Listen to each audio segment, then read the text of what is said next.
Muy buenos días. Reciban todos un caluroso saludo de nuestra parte. Con ustedes su hermano doctor Montalvo Suero. Y es en esta ocasión nuestro deseo traerle una entrega de un estudio de la palabra de Dios. En esta ocasión estaremos tratando el tema Descendit ad Inferna, es decir, el descenso de Jesucristo al Hades. Y este estudio, por lo tanto, estará basado en Primera de Pedro, capítulo 3, versos 18 hasta el 22. Por lo tanto, le instamos a estar atento porque es un estudio bastante interesante y profundo de la palabra, el cual ha traído grandes complicaciones a través de la historia. En efecto, Primera de Pedro, capítulo 3, versículo 18 al 22, que es la base de nuestro estudio, constituye uno de los pasajes más controversiales del Nuevo Testamento por la complejidad de su lenguaje y por su estructura. Su declaración de que el cual también fue en espíritu y predicó a los espíritus encarcelados, los que en otros tiempos desobedecieron, ha generado grandes debates a lo largo de la historia. Pero a pesar de su complejidad, no debemos olvidar el propósito del autor, el cual es doble. Primero, de fortalecer la fe de los creyentes en medio de las tribulaciones. Y segundo, orientarlos sobre temas doctrinales profundos a fin de que sus vidas estén fundamentadas en la verdad.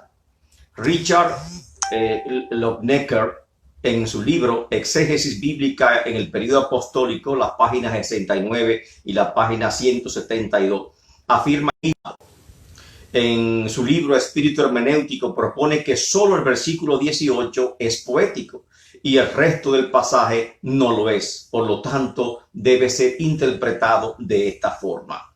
En efecto, la mayoría de los autores y comentaristas bíblicos concuerdan de que se trata de una confesión de fe, la más antigua confesión de fe, la cual muchos han denominado, amén, la confesión apostólica.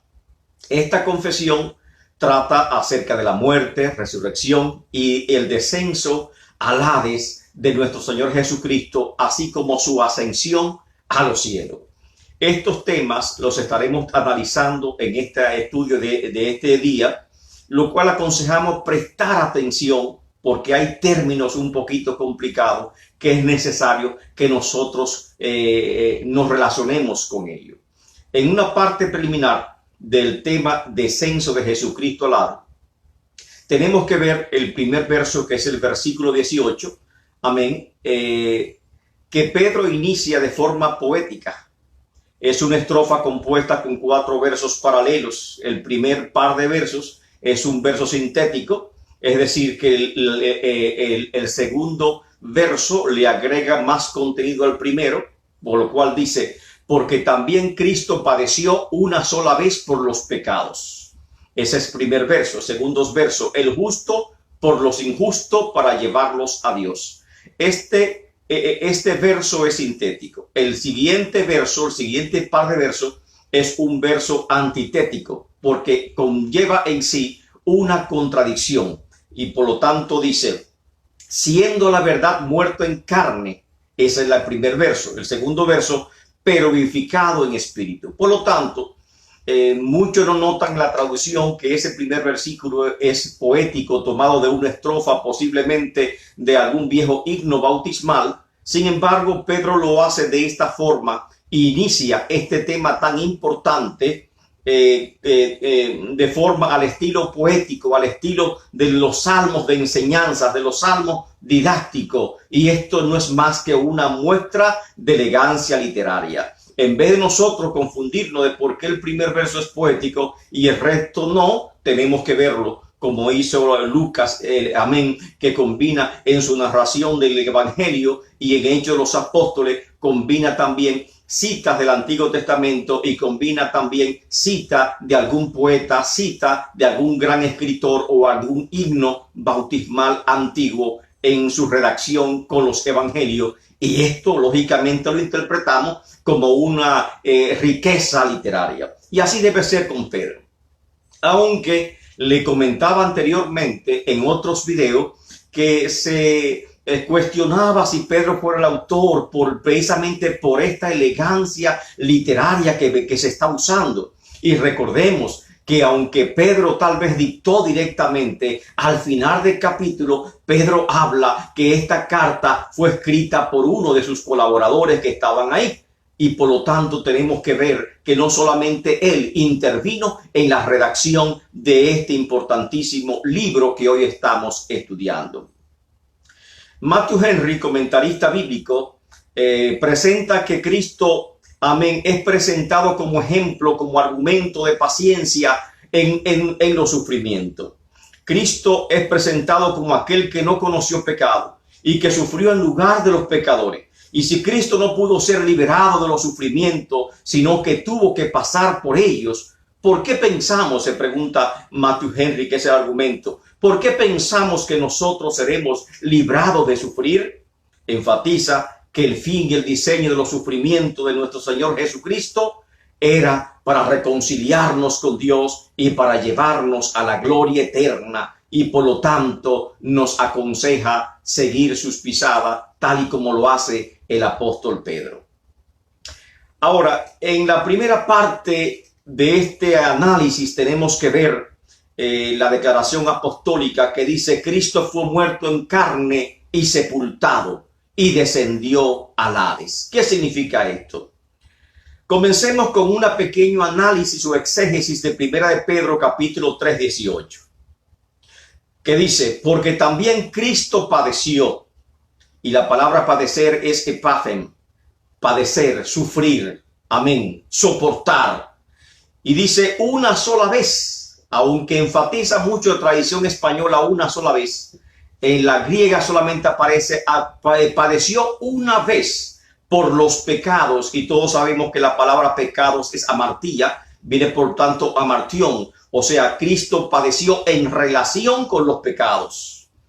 Y porque para eso vino Cristo, para padecer por los pecados. Y por lo tanto, ya desde este verso se comienza a notar que tiene una connotación didáctica que nos está enseñando una importante lección doctrinal que es la base de la fe de la iglesia cristiana del primer siglo. Porque también Cristo padeció, soportó, sufrió una vez por los pecados, es decir, amartión, en relación con los pecados, y aclara, el justo por los injustos. Y la palabra justo que aparece es dikaios, y dikaios significa recto, o sea, implicación de inocencia, y los injustos es adikon, y significa no recto, o sea, implicación de pecadores. El justo, el inocente por los culpables, por los pecadores, y aparece lógicamente al final de este verso, dice, para llevarnos a Dios, que es lo que enfatiza Matthew Henry, que el propósito fundamental de los sacrificios de Cristo era llevarnos a Dios, era la redención de todos los seres humanos. De esta primera declaración, que es una verdad teológica que tenemos que comprenderla y que tenemos que tenerla bien firme en nuestro corazón, sigue la segunda, el segundo par de versos expresando, siendo la verdad muerto.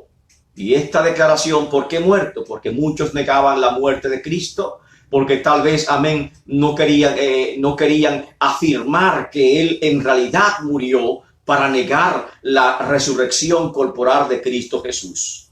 Por lo tanto dice, tanatoisen, porque tanato es muerte, tanatoisen, habiendo sido muerto en carne, sarki, carne, porque sar es carne, o sea, habiendo muerto en el cuerpo, en persona, implica su naturaleza humana, porque también ya los gnósticos del primer siglo estaban diciendo que Cristo simplemente tenía una apariencia humana, apariencia de cuerpo físico, pero que en realidad ellos estaban negando el cuerpo físico de Cristo. Por lo tanto, esto es totalmente claro, de que se trata de una declaración de fe. Por eso dice, porque también Cristo padeció una sola vez por los pecados, es decir, en relación con los pecados, el justo, el inocente, por los pecadores, para llevarnos a Dios. Cada creyente tenía que tener en su corazón esa gran verdad. Luego sigue el segundo verso. Siendo la verdad muerto, o sea, Cristo murió físicamente en la carne, como enfatiza Pedro, amén, en su naturaleza humana, pero vivificado en espíritu. Y la palabra vivificado es sopeietis, que significa habiendo recibido vida, o sea, habiendo sido levantado a vida. Amén. Amén. Y de esta forma aparece el término de resurrección. ¿Qué significa que Cristo murió en la carne? Al respecto, al analizar 1 Pedro 3:18, como ya lo vimos anteriormente, debemos contestar no solamente esta pregunta, ¿qué significa murió Cristo en la carne?, sino también, ¿qué significa vivificado en espíritu? De este exégesis ya tenemos al significado, lógicamente. Ahora, la primera pregunta, ¿qué significa murió en la carne? Significa que Cristo murió en su naturaleza humana, en carne, del griego sarki. Significa que el cuerpo, que murió en cuerpo, en persona. Amén. Y por lo tanto, ya que Dios no podía morir, porque es imposible que Dios muriese, pero Cristo vino en forma humana, tomó la naturaleza humana y 100% fue hombre, y por lo tanto, en esa condición de hombre, Cristo murió en la cruz por todos nosotros. La frase que fue vivificado significa con E minúscula, vivificado en espíritu, con E minúscula, porque muchos interpretan con E mayúscula y dice que fue vivificado por el poder del espíritu. Y no se está refiriendo al poder del espíritu, sino en su espíritu. Por lo tanto, con E minúscula es una referencia a la resurrección espiritual de la muerte, que proviene del griego sopeietis, en espíritu, neumati. No es una resurrección del cuerpo físico, como Lázaro, que se levantó de la tumba. Es un cuerpo espiritual o cuerpo glorificado, conforme dice el apóstol Pablo en 1 Corintios capítulo 15, verso 20, el cual nos dice que Cristo es primicia de todos aquellos que han dormido. Y por lo tanto, como primicia de los que durmieron, Cristo fue edificado en espíritu, en cuerpo espiritual, se levantó de la muerte. Y esto es la declaración del primer verso. Ahora, el segundo verso contiene una interrogante bien importante.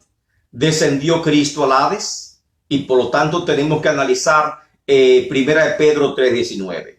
Cuando dice el cual, tenemos que ver en el cual, perdón, no dice el cual. Si fuera el cual se está refiriendo a Cristo.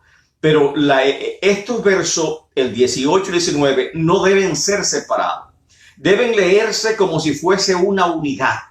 Y ya va, mira, si lo vemos como una unidad, el versículo 18 al 19, tenemos por lo tanto que ver lo que forman parte de un todo. Y dice en el cual, por lo tanto se está refiriendo al espíritu, porque fue vivificado en espíritu, en el cual, por lo tanto se refiere al espíritu en conexión con el versículo 18, en el cual también fue y predicó a los espíritus encarcelados.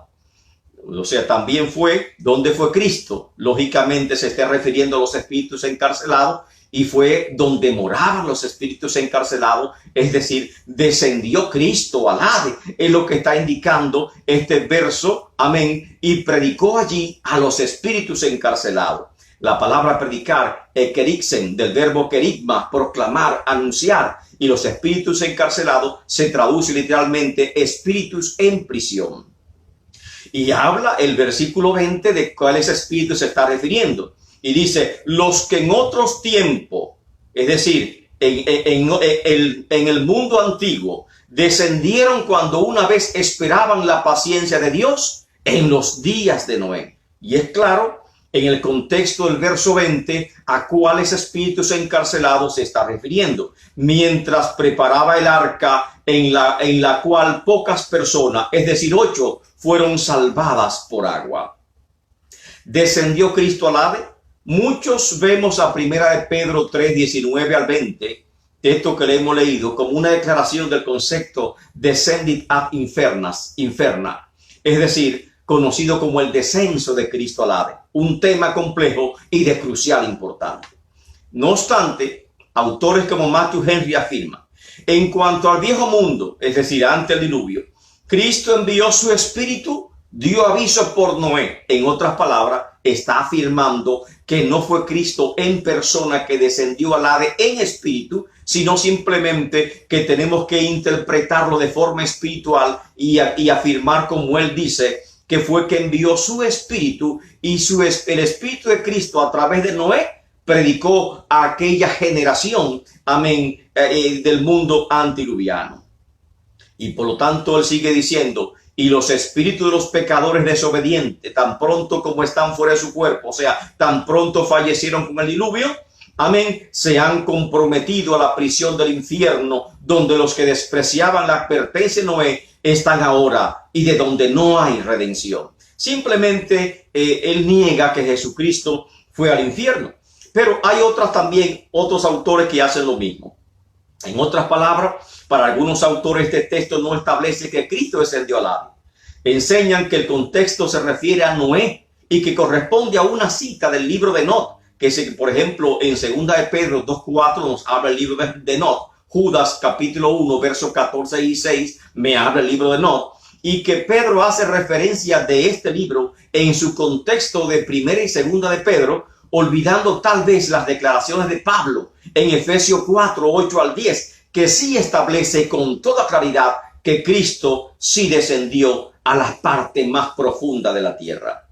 No obstante, Agustín de Hipona fue uno de los primeros que interpretó este texto en sentido espiritual, afirmando que Noé proclamó en el Espíritu de Cristo, como dice 1 de Pedro 1:11, los cuales indagaron el Espíritu de Cristo, refiriéndose a profetas, amén, que antes buscaban la relación de Cristo o qué decía las Escrituras acerca del Señor. Y esto, lógicamente, es una interpretación que ellos están haciendo, tal vez forzando las Escrituras. En tal sentido, estos autores, para no decir que Cristo fue en espíritu al Hades, simplemente quitan la palabra en el cual, o se refiere en el espíritu, amén, y dicen entonces, y así desvinculan el versículo 19 del 18 y lo unen al 20, porque el 20 me está hablando Noé, y por lo tanto ellos ponen como sujeto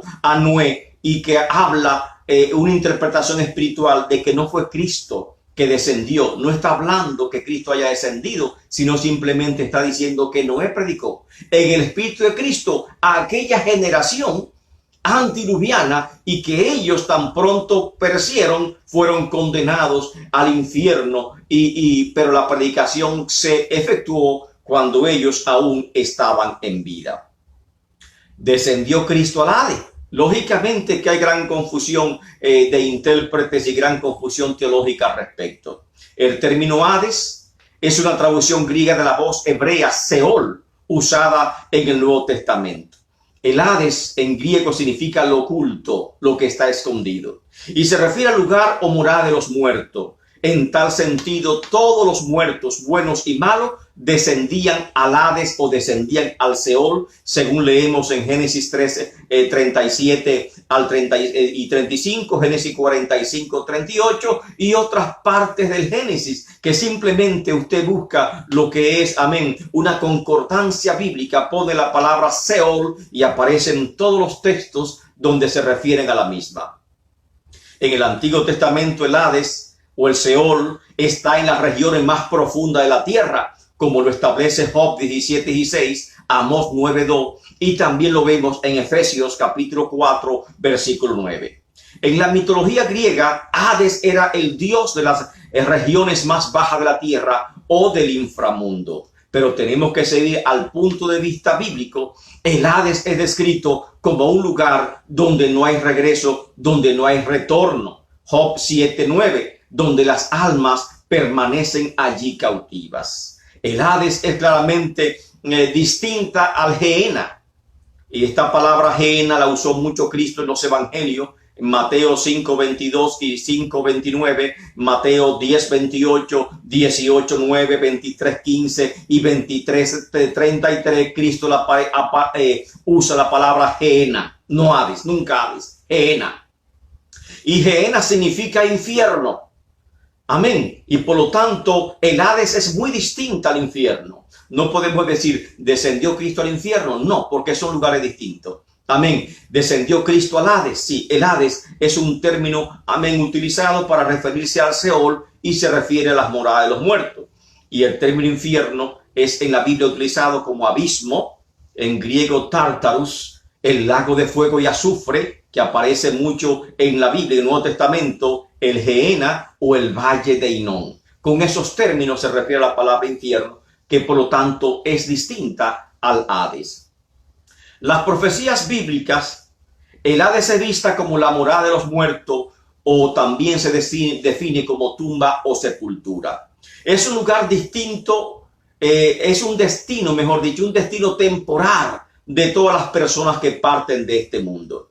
Por lo tanto, al morir Cristo y ser sepultado, su alma también descendió al Hades, ya que así estaba establecido para todos los hombres. Y Cristo se hizo hombre. Esta era la condición humana conforme a las Escrituras. Y como Cristo era 100% hombre, también descendió al Hades igual que todos los hombres. Las profecías bíblicas, por lo tanto, solo hacen referencia a que su cuerpo no vería corrupción, es decir, no permanecería en el Hades. Es una clara referencia a la resurrección de nuestro Señor Jesucristo, lo cual encontramos en el Salmo 16:10, el cual es citado varias veces en el Nuevo Testamento como un cumplimiento de las profecías. Hechos 2:27, el apóstol Pedro en su discurso dice, porque no dejará mi alma en el Hades, ni permitirá que tu santo vea corrupción. Y usa esa cita bíblica del Antiguo Testamento para significar que aquel Cristo que habían crucificado se había levantado de la tumba y había sido glorificado. Job 19:21 también declara que Cristo se levantaría de la tumba cuando dijo, yo sé que mi Redentor vive y al fin se levantará sobre el polvo, en una clara referencia a nuestro Señor Jesucristo. ¿En qué condición y qué actividad hizo Cristo en el Hades? Para determinar cuál era la condición de Cristo en el Hades y qué actividad realizó en el Hades, o si por el contrario en el Hades es un lugar donde no hay ninguna actividad, debemos analizar minuciosamente las Escrituras y ya hemos comenzado con este estudio de 1 de Pedro capítulo 3, verso 18 al 22. Y de este texto tenemos que preguntarnos, amén, número 1, ¿a qué se refiere cuando dice que Cristo fue en espíritu? El versículo 19 y 18. Segundo, ¿qué significa fue y predicó?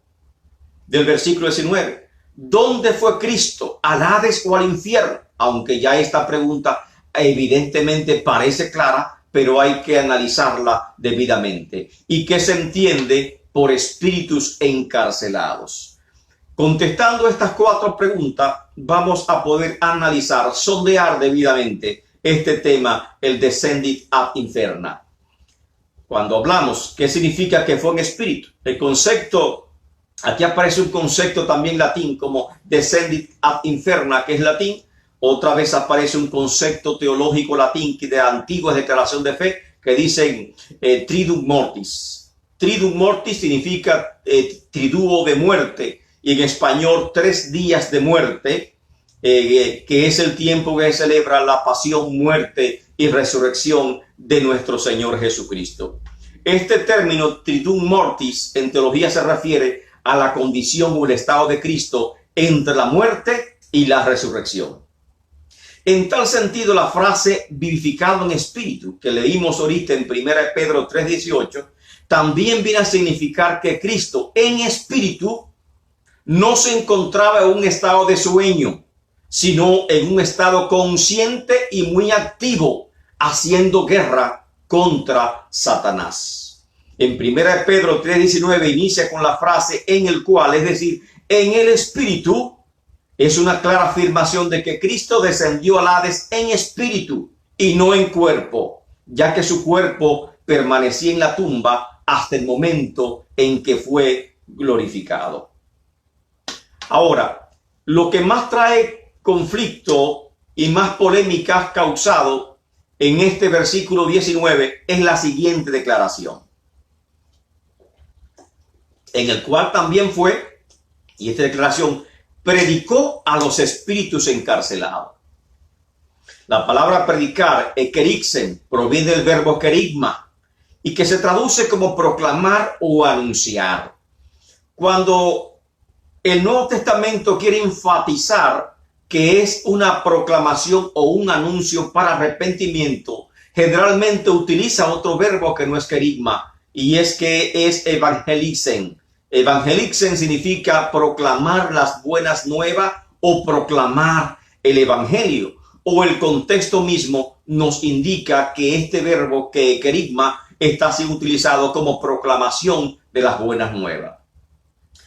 Por lo tanto, en su Triduum Mortis, en los 3 días de Cristo estar muerto en la cruz y descender al Hades, él proclamó su victoria en la cruz. Él no fue a predicar el evangelio a los muertos. No lo dice en ninguna parte. Para nosotros desenmarañar esta complicación de interpretación, tenemos que irnos lógicamente a los manuscritos originales, tenemos que irnos al texto original, amén, y por lo tanto el texto original es ekerixen, proclamar como un heraldo, anunciar como un heraldo, y por lo tanto cuando Cristo descendió a las partes más profundas de la tierra, no fue a evangelizar, sino a proclamar como un heraldo. Y la pregunta es, ¿qué proclamaba Cristo? Amén. Cristo fue a proclamar su victoria sobre la cruz. Este texto declara lo que Cristo hizo en el Hades y además concluye de que no hay segunda oportunidad tras la muerte. Es decir, a los espíritus o almas de los muertos no se le anuncia el evangelio, y esto no está contenido lógicamente en las escrituras como algunos así lo quieren establecer. El credo de los apóstoles, el cual hemos hecho referencia, originalmente no declara textualmente que Cristo descendió al Hades, aunque tanto Pedro como el apóstol Pablo sí lo establecen claramente. El credo de los apóstoles es un antiguo credo de la iglesia cristiana primitiva. Amén. No es que fue redactado por los apóstoles, sino que se creía que esta era la enseñanza de los apóstoles y fue una de las primeras confesiones de fe que la iglesia cristiana estableció para impedir que los creyentes se desviaran de la verdad. Y este credo dice: en Jesucristo, su único Hijo, nuestro Señor, que fue nacido por el Espíritu Santo de la Virgen María, fue crucificado bajo Poncio Pilato y fue enterrado. Ascendió al cielo y se sentó a la diestra del Padre. Esta era la primera párrafo del credo. Y como hemos visto, textualmente no aparece la palabra Hades. Pero este credo, en el transcurso del tiempo, fue modificado y sufrió 3 modificaciones. Primero, en el concilio de Aquilea, amén, el primer concilio de Nicea, en el año 381, declara: sufrió bajo Poncio Pilato, fue crucificado, muerto y enterrado. Y entonces agrega: descendió al Hades. Pero sin embargo, en la traducción del griego y del hebreo al latín, llamado la Vulgata Latina de San Jerónimo en el año 382, San Jerónimo, en vez de poner Hades, tradujo la palabra para inferna o para infierno. Y en el credo de Atanasio del siglo V, del siglo VI, siguiendo la Vulgata Latina, establece también erróneamente de que Cristo descendió a los infiernos. Lógicamente, que es una conclusión que no está de acuerdo con las escrituras, porque Cristo no descendió al infierno, ni las escrituras lo establecen en ningún momento, sino que descendió a la parte más profunda de la tierra, al sepulcro, se descendió al Hades, que es la región de los muertos. ¿Qué se entiende por espíritus encarcelados? Que es una cuestión fundamental. La expresión de Pedro fue predicó a los espíritus encarcelados, tiene varias respuestas, de acuerdo a la escuela teológica de interpretación. Número uno, hay quienes creen que estos espíritus encarcelados se trata de los ángeles caídos de Génesis capítulo 6, verso 1 y 4, que también señala en 2 de Pedro 2:4 y Judas 1:6, pero esa tesis no es muy bíblica de que fue a predicarle a los ángeles caídos. Amén.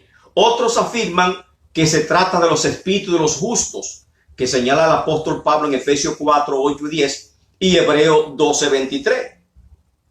Y que luego de la resurrección lo llevó consigo al cielo. Pero esta, aunque es cierto, amén, no se ajusta a este contexto y por lo tanto esta tesis para hablar de que le predicó a los espíritus encarcelados no es correcta. Y finalmente están los que consideran de que se trata del mundo antiguo, o sea, del mundo antidiluviano, lo cual está muy de acuerdo con lo que declara Pedro en el versículo 20. Y entendemos que esta sí es una interpretación adecuada. Por lo tanto, debemos concluir. ¿A quiénes predicó Cristo en el Hades? Considerando 1 de Pedro 3:20, que dice, los que en otro tiempo, está refiriéndose al mundo antiguo, desobedecieron, es decir, fueron rebeldes, incrédulos, cuando una vez esperaban la paciencia de Dios, es decir, el tiempo que Noé duró proclamando. A eso se refiere la paciencia de Dios. En los días de Noé se está, por lo tanto, confirmando que se refiere a los antediluvianos, mientras se preparaba el arca en la cual pocas personas, es decir, 8 personas, fueron salvadas por el agua. Por lo tanto, 1 de Pedro 3:20 nos dice cuál de las 3 teorías es correcta. Y evidentemente está hablando del mundo antiguo o el mundo antediluviano, aquellos que perecieron en los días de Noé a causa de su desobediencia. Esta sección de Pedro termina con una grandiosa declaración de la exaltación de Cristo sobre todas las cosas. Por eso dice el versículo 22, quien habiendo subido, después de haber sido lógicamente glorificado, quien habiendo subido, y la palabra subir aparece en griego como poreutosis, o sea, habiendo entrado al cielo, está a la diestra de Dios y a él están sujetos ángeles, autoridades y potestades. Por lo tanto, este versículo 22 representa la parte final del credo apostólico que proclama el triunfo de Cristo y nos dice que Cristo fue a realizar a las partes más profundas de la tierra. Como el tema muchos los están relacionando con una predicación a los espíritus encarcelados o a aquellas almas de las personas que fallecen en la actualidad, están uniéndolo o están interpretando también erróneamente 1 de Pedro capítulo 4 verso 6. En ellos, en este texto, ven la doctrina de una segunda oportunidad o la doctrina de salvación después de la muerte. Y nos preguntamos, ¿existe una segunda oportunidad? ¿Existe un purgatorio? ¿La Biblia qué declara al respecto? La tradición alejandrina, encabezada por Clemente y Orígenes, utiliza el verbo apocatasis, que significa regeneración del todo, para referirse al fuego del Gehenna o del infierno como un elemento de purificación y no de condenación. Creían que el fuego del Gehenna era un proceso a través del cual Cristo daría la oportunidad de arrepentimiento después de la muerte, incluyendo a los ángeles caídos y al propio Satanás. Por supuesto que 1 de Pedro 4:6 ni en ninguna otra parte de la Escritura encontramos la doctrina de la segunda oportunidad tras la muerte, ni tampoco del purgatorio.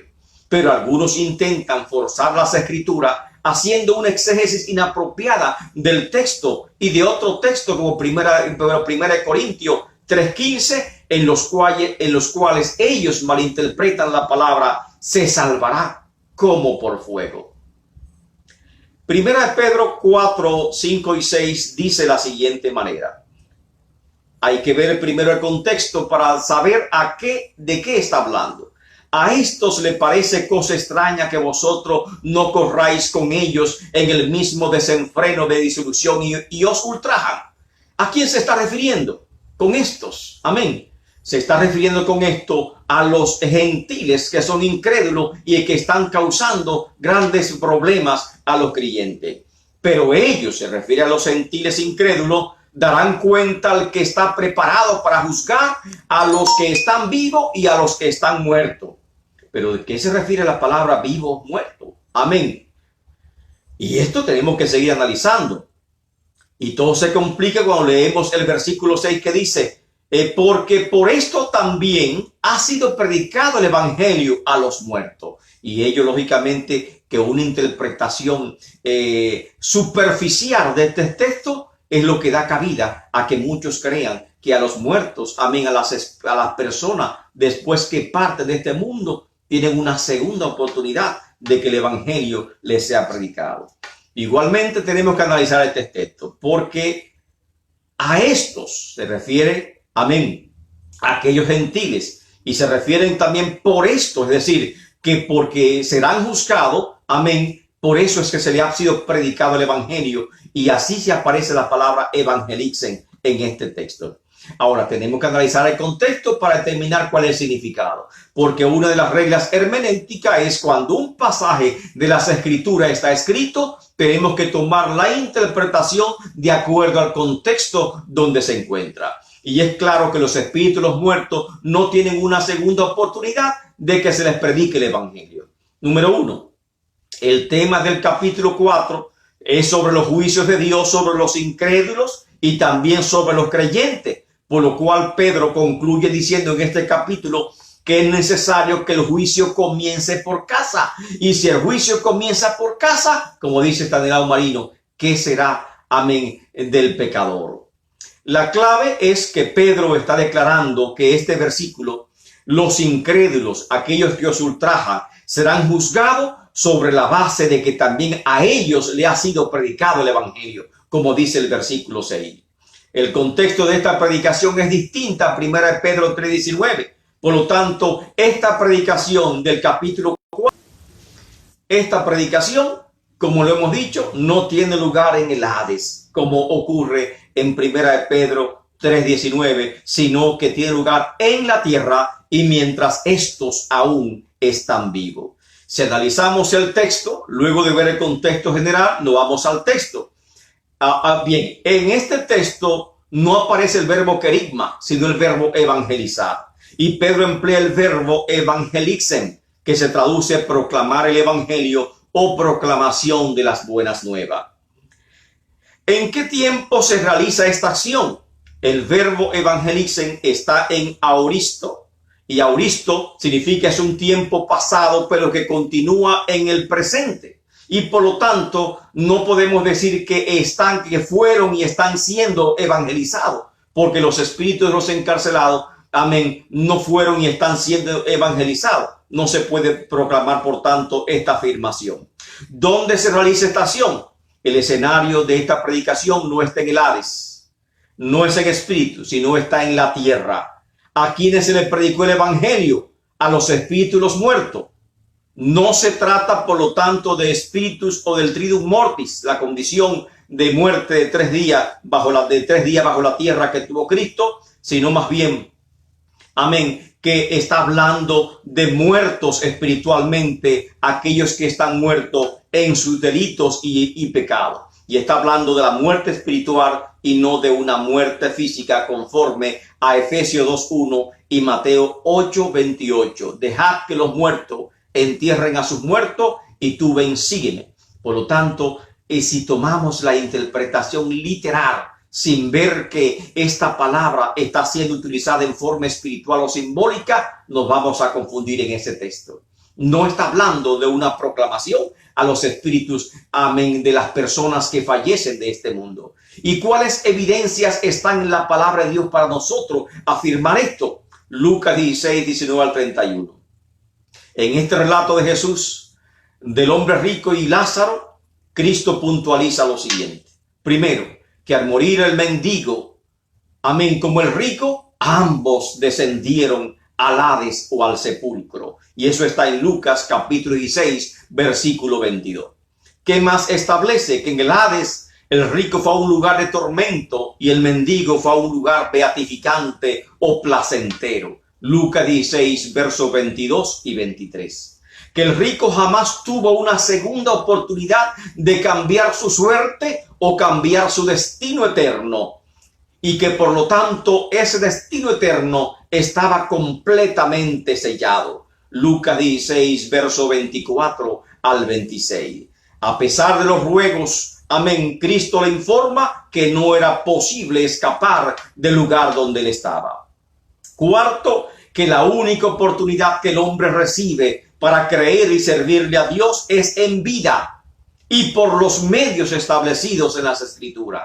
Porque le rogó, amén, al padre Abraham en esta descripción para que le permitiese ir a predicar a sus hermanos que estaban en la tierra, y dijo, no puede salir. Ellos tienen las Escrituras, los profetas tienen, créanle a ellos, y por lo tanto creyendo la palabra de Dios es el medio establecido que ellos tienen para creer y ser salvos. Y es claro, en Hebreos 9:27, es claro que toda oportunidad es aquí en la tierra. Por lo tanto declara, está establecido que el hombre muera una sola vez y después el juicio. O sea, después de muerte no hay oportunidad para ser salvo. Después de muerte lo que hay es una horrenda expiación de juicio y condenación.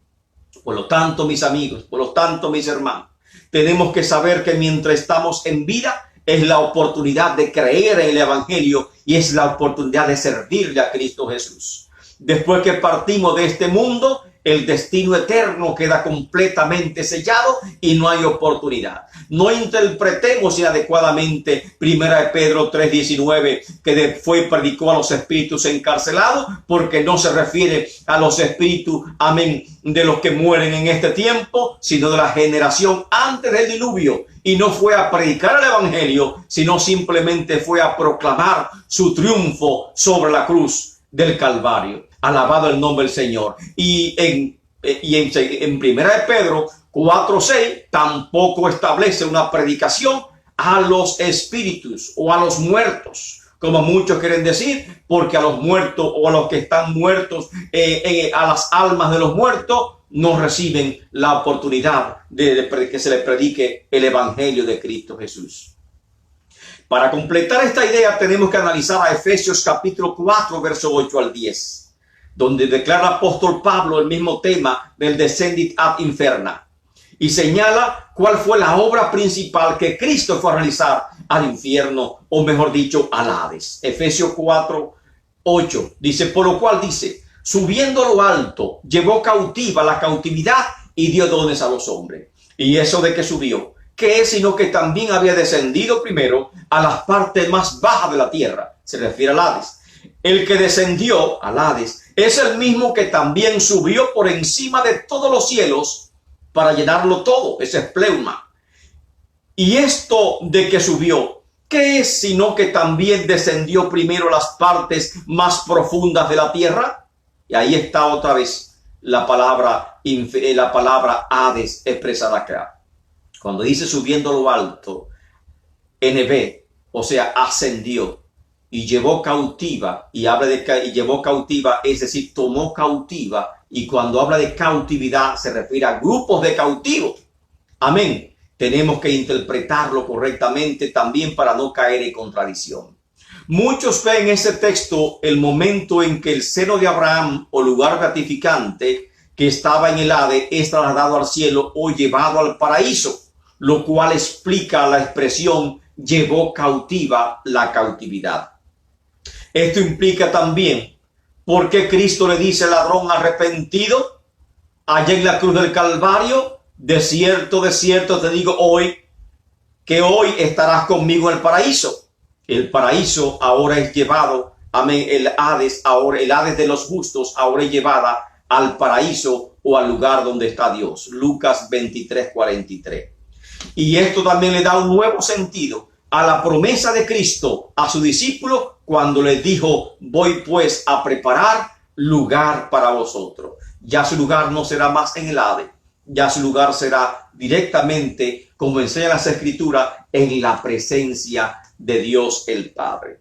Por eso es que el apóstol Pablo declara tantas veces que es mejor partir de este cuerpo y estar con Cristo, porque al partir ahora él está ausente de Cristo, pero al partir está presente el Señor, porque ya los creyentes que mueren en Cristo no van al Hades. Amén. porque en la cruz del Calvario Cristo hizo una gran obra, llevó cautiva la cautividad, llevó el grupo de cautivo a Dios y por lo tanto ahora se va directamente al paraíso o se va al seno de Dios. Cristo tomó a los cautivos que estaban, amén, y los llevó a Dios. En conclusión, Efesios 4:8 contiene el relato de la mayor obra que Cristo fue a hacer en el Hades, sin la cual nuestra redención no estaría completa, ni estaría completa la victoria de Cristo en la cruz del Calvario. La cautividad o hueste de cautivo, amén, que cita el Salmo 68:18, significa que Cristo a través de su muerte y resurrección conquistó a sus enemigos y devolvió triunfante a Dios a todos aquellos que habían permanecido hasta ahora cautivos o prisioneros, llevándolos consigo a la presencia del Padre. ¿Y cuáles son los beneficios gloriosos de esa victoria de Cristo? Pedro declara los beneficios de la victoria de Cristo en la cruz. Amén. Y lo dice en la introducción de Primera de Pedro capítulo 1, versos 3 y 4, cuando él dice: bendito el Dios y Padre de nuestro Señor Jesucristo, que según su grande misericordia nos hizo renacer para una esperanza viva por la resurrección de Jesucristo de entre los muertos, para una herencia incorruptible, incontaminada e inmarcesible, reservada en los cielos para nosotros. Esta es la declaración que está haciendo el apóstol Pedro, pero también Pablo declara cuál fue el resultado directo de la victoria de Cristo sobre la muerte, y amén, y de qué forma esta victoria nos beneficia a nosotros todos los creyentes. Colosenses 2, capítulo 2, versos 13 y 15. Y vosotros que estando muertos en pecado y en incircuncisión de vuestra carne, os dio vida juntamente con él, perdonándoos los pecados, anulando el acta de los decretos que había contra nosotros, que nos eran contrarias, quitándola de en medio y clavándola en la cruz. Y despojando a los principados y a las potestades, los exhibió públicamente, triunfando sobre ellos en la cruz. Esto fue lo que Cristo fue a hacer. Y esto es lo que dice el apóstol Pablo en Efesios 4:8, cuando dice: y tomó cautiva la cautividad, llevándola a Dios. Amén. Despojando a los principados y potestades, los exhibió públicamente, triunfando sobre ellos en la cruz. Alabado el nombre del Señor. Y gracias a esa victoria total y absoluta de Cristo en la cruz del Calvario, que sin esta obra estaría incompleta, podemos declarar, como declara el apóstol Pablo en Efesios 1:3, bendito sea el Dios y Padre de nuestro Señor Jesucristo, que nos bendijo con toda bendición espiritual en los lugares celestiales en Cristo Jesús, porque ya los creyentes al morir, al pasar de este mundo, no van al Hades, amén, sino que van a la presencia misma de Dios. Esa es la conquista que hizo Cristo en la cruz del Calvario. En Efesios 2:6, y juntamente con él nos resucitó o nos dio vida, y asimismo con él nos hizo sentar en los lugares celestiales con Cristo Jesús. El lugar del creyente cuando parte de este mundo no es el Hades. Amén. El lugar del creyente cuando parte de este mundo es estar en la presencia de Cristo Jesús hasta el momento de la resurrección, cuando eternamente estaremos con él. Concluyendo, como ya hemos visto, Primera de Pedro 3:18 al 22, se basa en una confesión de fe que ha sido columna de la iglesia a través de la historia. Y en efecto, Pedro en este pasaje tiene un doble propósito. Primero, alentar la fe de los creyentes en medio de los padecimientos. Y segundo, hay evidentemente un propósito doctrinal a fin de que ninguno sea extraviado de la verdad.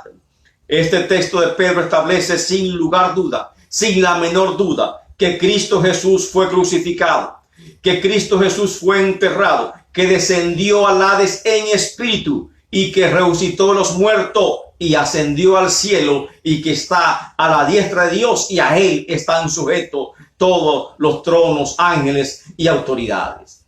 En lugar de perdernos en detalles de las controversias teológicas malinterpretadas, debemos enfocarnos en el desarrollo gradual del tema, el cual llega a un clímax con la más grandiosa declaración del triunfo de Cristo en la cruz del Calvario. Por lo cual dice, quien habiendo subido al cielo, está a la diestra de Dios, a quien están sujetos ángeles, autoridades y potestades. De esta forma tan sublime concluye Pedro el capítulo 3, amén, de su primera carta, y de esta forma tan sublime el apóstol Pablo le habla a los efesios y le habla a los colosenses acerca del triunfo de Cristo en la cruz del Calvario. Apropiémonos pues de ese triunfo de Cristo y en vez de seguir fábulas o textos mal interpretados, sigamos lo que es conforme a la verdad y por lo tanto enseñemos únicamente la verdad. Dios le bendiga, Dios le guarde y espero que este estudio haya sido de importancia para su vida, haya sido de bendición y si así lo fue, amén, es un gran placer poder servirle y pido por lo tanto que lo puedan compartir con otros hermanos en este tiempo, amén, que tenemos tal vez algún tiempo disponible para enfocarnos en el estudio de la palabra de Dios. Dios le bendiga y Dios le guarde hasta una nueva oportunidad. Bendiciones a todos en el nombre de Cristo Jesús. Amén y amén.